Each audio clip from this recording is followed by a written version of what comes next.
Greetings and blessings.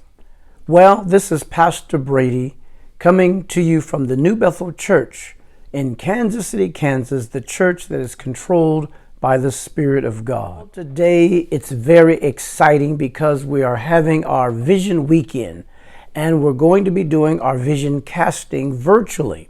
Unfortunately, because of the pandemic, we still are unable to come into a live setting. But I did not want to cancel this annual event because it's so important. And more so now because we must rebuild, restore, and renew. You see, vision casting is so important because we cast the vision for the church. And unfortunately, even with the vaccinations that are still coming out, it's unsafe for us to come together as a group, as a body. That's the reason why we're refraining from coming into any kind of public setting. But in a few months, I see a new day dawning. Hallelujah. And today, like I said, we're going to be doing our vision casting. Tomorrow is our Vision Sunday. And while this is always an annual event that we look forward to, I want to share with you some important elements of where we're going in 2021 as we look back and see where we came from in 2020. I want you to get ready for a wonderful session today, and I pray that you will be blessed. Share now and let others know that we are on and that they too can benefit, especially the members of the New Bethel Church. You see, this year, as you know, our theme is dealing with the fact that we must rebuild, restore, and renew. This comes from the scripture in Isaiah chapter 61, verse number 4 from the NIV version. And listen, I will be sharing more later as I go forth into the lesson. But today, we are blessed because we have a special guest who will be spending about 15-20 minutes, and he will be sharing with you elements of leadership, especially as it pertains to you taking leadership over your home, your life, and your specific personal desires. I'm talking about Mr. Ed O'Malley. Now, Mr. O'Malley is the president and the CEO of the Kansas Leadership Center. There in Wichita, they are able to help thousands every year with extensive leadership training and development. And many of our leaders here at New Bethel have benefited by going and participating in those sessions. Mr. O'Malley also served 2 terms in the Kansas legislature and was an aide to former Governor Bill Graham. And I want you now to listen and prepare for a wonderful lesson.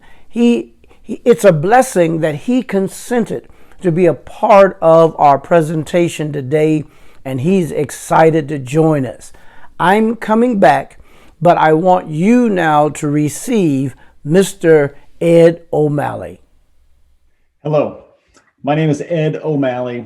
I'm the president and CEO of the Kansas Leadership Center, and I am so excited to be with you, my friends at New Bethel today. New Bethel and the Kansas Leadership Center have a long history together, a wonderful relationship together, and I'm so honored to spend a little time with you, offering you some thoughts about leadership as you vision for this upcoming year, as you think about what type of leadership it'll take to help you and other members of New Bethel fully live out your faith, our faith, to help those around us in our congregation and beyond. It's an honor to be with you. My good friend Broderick Crawford is a dear champion of the work at the Kansas Leadership Center and an incredible champion for New Bethel and so many of the projects and efforts there in Kansas City, Kansas. Broderick, thank you for engaging me in your work. Thank you for teaching me and walking alongside me in the work that you do and we all do for the betterment of our state and our communities. What an honor it is for me to share some thoughts about leadership with you, and specifically to connect some thoughts about leadership with faith. I am a man of faith myself. And for me, my leadership, whenever I feel like I am exercising leadership, which it really means mobilizing others to change, it's always been a very faith connected experience for me. I want to talk about that a bit while I'm with you today and help you make the connection between leadership and your faith. I want to start off by just being really clear about a few ideas. Number one, like what is it I mean by this word leadership?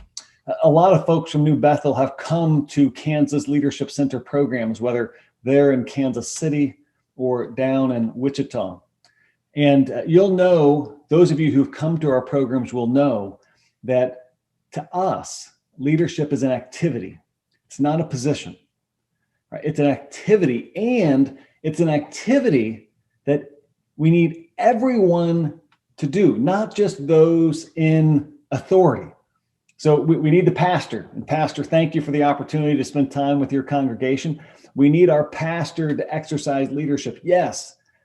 And we need our mayor to exercise leadership. And we need our governor to exercise leadership, and our president to exercise leadership. We need the chair of our committee to exercise leadership. But we need each and every one of us feeling empowered to lead and knowing how to lead. Like, what does the exercise of leadership look like for you? Each and every one of you in this congregation. That's one thing I want to explore with you today. So leadership, when I use the word leadership, I think of it as an activity. I'm not talking about the authorities of New Bethel when I talk about leadership. I mean the activity of mobilizing others, the activity that is available to each and every one of us, no matter what our role is. It might look different, whether we're the pastor or we're the chair of a committee, whether we're an elder or a new member. But all of us have the opportunity to exercise leadership. All of us have influence. And leadership is about mobilizing those over whom you have influence to change, to evolve, to do more for the greater good. So that's what I mean by leadership. Now, let me just reflect for a minute on the theme of your time together. Rebuild, restore, renew. I love that passage from Isaiah. They will rebuild the ancient ruins and restore the places long devastated. They will renew the ruined cities that have been devastated for generations. I love that passage from Isaiah. Rebuild, restore, renew. And I want to touch on each of those for just a moment. My question for you, as you focus on that theme, rebuild, restore, renew, my question for you, each of you individually, is what type of leadership will it take from you to rebuild, restore, renew? Right? Those aren't just words, rebuild, restore, renew. That's a charge. I believe that you're being asked to be obedient to that call to rebuild, restore, renew. Well, what kind of leadership will that take? Think about that for a moment. How would you describe the type of leadership it will take to rebuild, restore, renew? Let's explore that together just a bit. When we founded the Kansas Leadership Center 14 years ago, we began our work by doing lots of listening all around the state of Kansas. And we've continued to listen and to engage and to work with Kansans in Kansas City and in Western Kansas and everywhere in between to really learn and think together about what type of leadership will it take. to mobilize our communities, our churches, our organizations, and our state to reach new heights, to overcome great barriers. Like, what type of leadership will it take? And one of the things we've learned through all of that listening, through all of that engaging, is that leadership is actually quite rare. Leadership is the exception. It's not the rule. I know a lot of people talk about leadership. I know a lot of people probably even think of themselves as a leader. I think leadership doesn't happen very often. We've already talked about how it's not the same as authority, right? Leadership and authority are different things. Leadership is an activity. It's not a position. All sorts of people are in positional roles of authority and struggle to exercise leadership, struggle to mobilize others. There's that definition again. Leadership is mobilizing others to make progress on daunting challenges. So all of that listening taught us that leadership is hard. It's rare. We don't see it that often. So let's get back to these words: rebuild, restore, renew. If leadership is mobilizing others to make progress on daunting challenges, and the challenge before you, the challenge that I believe your pastor is bringing to you, is the challenge of rebuilding, restoring, and renewing. Rebuilding, restoring, renewing. Let's dig into that. Here's the connection to leadership that I make with those ideas. A key part of leadership is choosing among competing values. Choosing among competing values. We have different things we value. And when you mobilize others to make progress on something important, you're often helping them elevate that thing over other things they value. That's what leadership often is. It's helping people decide, this is more important, right? That choosing among competing values. Well, I believe when we think about rebuilding the ancient ruins, right? Going back to Isaiah, rebuild the ancient ruins. I think that means you are being called to rebuild something that was knocked down. If it needs to be rebuilt, it was knocked down long ago. The word ancient is in this verse. Rebuild the ancient ruins.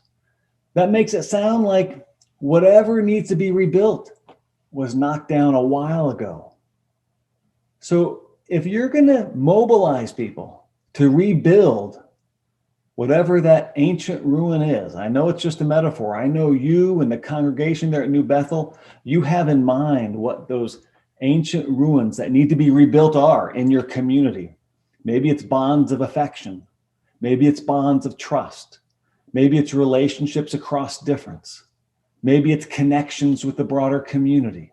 Whatever those ancient ruins are, Isaiah tells us they're ancient, which to me implies we've been valuing something else for a long time.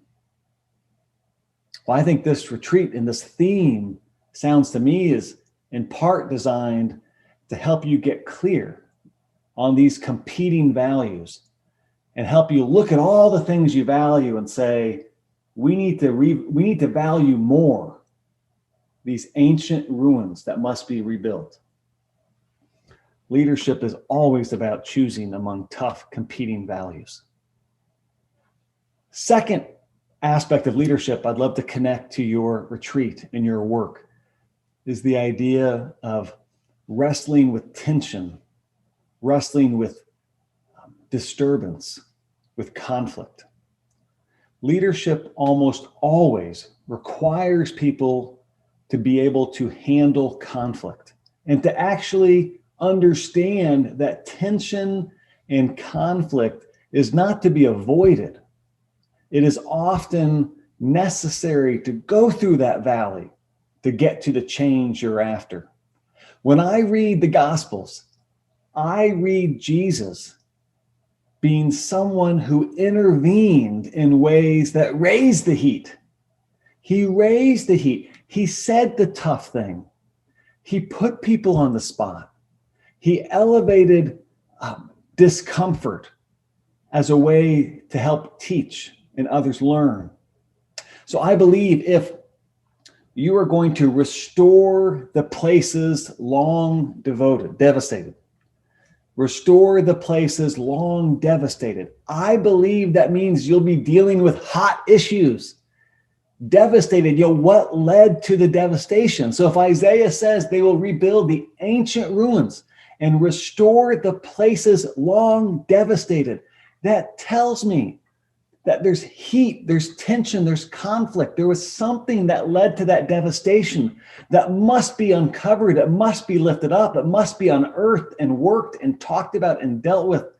And that will require tremendous leadership. And it can't just be leadership coming from a pastor or coming from the elders. It must be leadership coming from the many. You must have the many able to wrestle with and work with and focus on the tension and not avoid it, but to lean into it.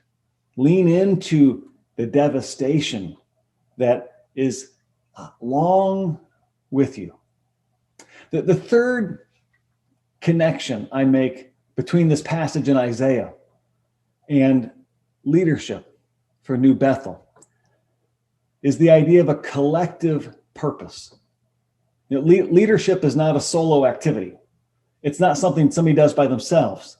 Leadership is mobilizing others to make progress on daunting challenges. And that doesn't mean, by the way, that there's one quote unquote leader.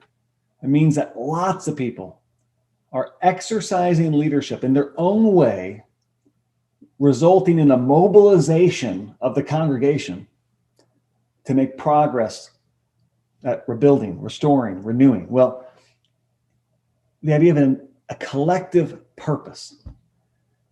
Seems to me job number one for those of you at this retreat is to get even more people in your congregation to focus on the purpose of rebuilding, restoring, and renewing, to have clarity on what rebuilding, restoring, and renewing means, to understand their piece of that and what they, and perhaps only they can do, can contribute to make it happen.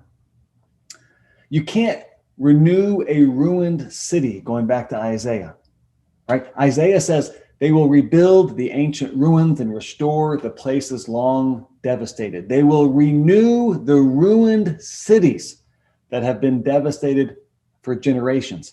You can't renew a ruined city that has been devastated for generations alone. You can't do it alone. Job number one. Job number one of those wishing to exercise leadership on daunting challenges. Job number one is always to inspire a collective purpose, inspire others to take up the work, in this case, of rebuilding, restoring, and renewing.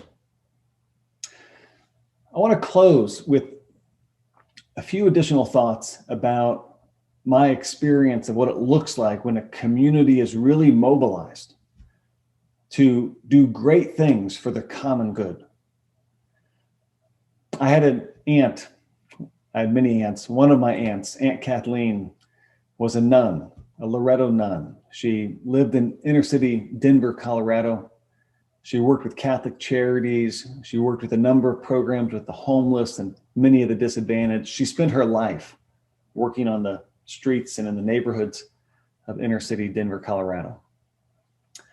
At her funeral, she was described this way. I love this description. She was described as someone who encouraged us not to conform and inspired us to head in the same direction differently. She encouraged us not to conform and inspired us to head in the same direction differently. I think it's such a beautiful way of thinking about leadership.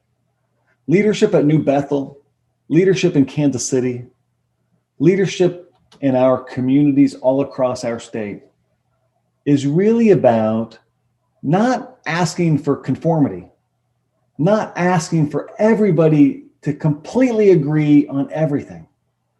But leadership is about helping people head in a common direction in their own unique way, helping people discover what it means for them to rebuild, restore, and renew.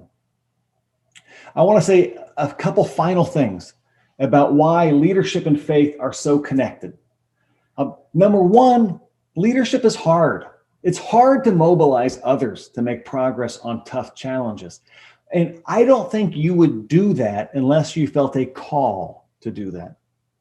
I believe a spiritual call. Now, number two, leadership and faith both require tremendous inner work. The work inside, working on ourselves, the inner work. That connection is real, much like you can't live out your faith or even understand faith without a lot of prayer and inner work.